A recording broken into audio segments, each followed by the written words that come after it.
Botulism and the Beached Whale, a Clostridium botulinum story, written by Joy Shaw. Good morning, Toklo. What are you doing today? Oh, look at you too, Anna. After school, my friends and I are going to look at that beached whale down by the shore. You mean the beached whale that's been sitting on the beach for weeks? Yeah, my friend Philip said we should harvest it so it doesn't go to waste. Toklo, I don't think that is such a good idea. What? Why not? Aren't you always telling me not to waste food? Yes, of course, and we rely on whales and seals for survival, but I think that whale has been beached for far too long. Aren't you worried about botulism? Botulism? What's that? Oh, Toklo, you need to know about this. Come sit with me, and I'll tell you. There are bacteria in our environment, and even some within us, from a genus called Clostridium. There are some species, like C. difficile, that normally live in our gut and don't cause problems under normal circumstances. But there are some species that can become incredibly dangerous, like C. perfringens and C. tetani, the causative agent of tetanus. And there is one species that is especially dangerous for us. It is called Clostridium botulinum.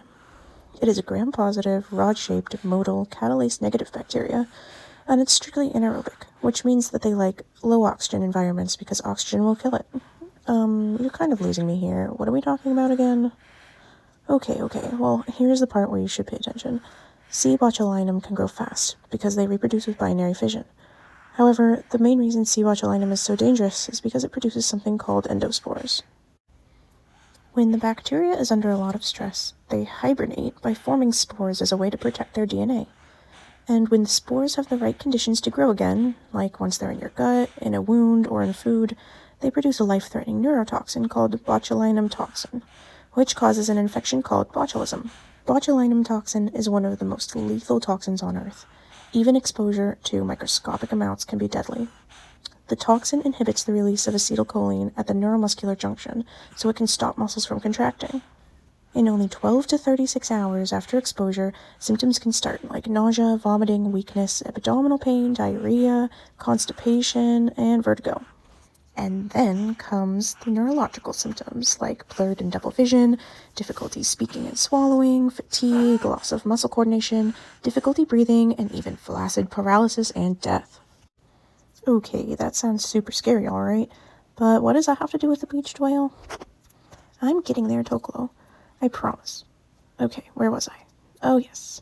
So there are 4 types of botulism: foodborne, wound, infant, and inhalation. And did you know that Alaska has the highest rate of foodborne botulism in the country? Wow, really? Yes, and most of it has traced back to the traditional foods that are staples in our diet as Native Alaskans. Seal flipper, whale muktuk, aged fish, beaver tail, and seal oil are frequent carriers of the botulinum toxin, especially when using methods like home canning or fermentation. There are many types of the botulinum neurotoxin, which range from type A through G, but only types A, B, E, and F cause illness in humans. However, the one that concerns us the most here in Alaska is type E. This is because type E toxin is exclusively found in animal foods of marine origin. Oh, I think I see where you're going with this now. Exactly. That whale, who has probably interacted with the C. botulinum spores that like to hang out in the soil and marine sediments, and has also been dead for far too long, is probably carrying the botulinum spores? Is definitely carrying the botulinum spores. C. botulinum is a saprophytic bacterium. This means it lives and breaks down decaying organic matter just like that beached whale. Ah, that's a shame. Well, I guess I'll just have to cook it first. No. Don't you remember what I said about endospores? They are formed to protect DNA. That means that regular cooking and processing methods don't kill spores because they are so tough. Oh my goodness, next you're gonna tell me I can't freeze it either? Correct. Freezing can only slow them down, not destroy them. Botulinum spores start producing toxins at only 39.2 degrees Fahrenheit. That's why scientists are worried about the potential for deadly outbreaks because of global warming in the Arctic. So, is there really nothing I can do with that whale? What a huge waste. Well, I personally wouldn't risk it, but if you do end up eating it, despite my warnings, I'll let you know how to prevent botulism. What? You know how to prevent botulism, but you still made me sit here and listen to your whole story? Yes. But that's because you needed to know how dangerous it is, and so that you can warn your friends and family. Okay, so here are some things you should remember.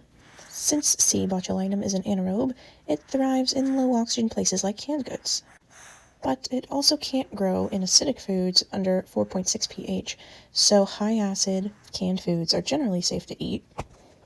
If you're making and eating low-acid, home-processed foods like meats and vegetables, you must use the pressure canning method to reach 240 to 250 degrees Fahrenheit to kill the spores, and boil the cans in water for 10 minutes prior to eating to kill the toxin. Never eat from any can, home-processed or store-bought, that has been damaged, leaking, bulging, or that looks abnormal in any way. Never use cans that spurt liquid or foam when opened. Discard any questionable canned foods by double bagging and throwing it away outside of your home, away from people and animals. Some animals can get botulism too. Refrigerate all leftovers and cooked foods within 2 hours after cooking. And additives like sodium nitrates can help inhibit spore growth in cured meats.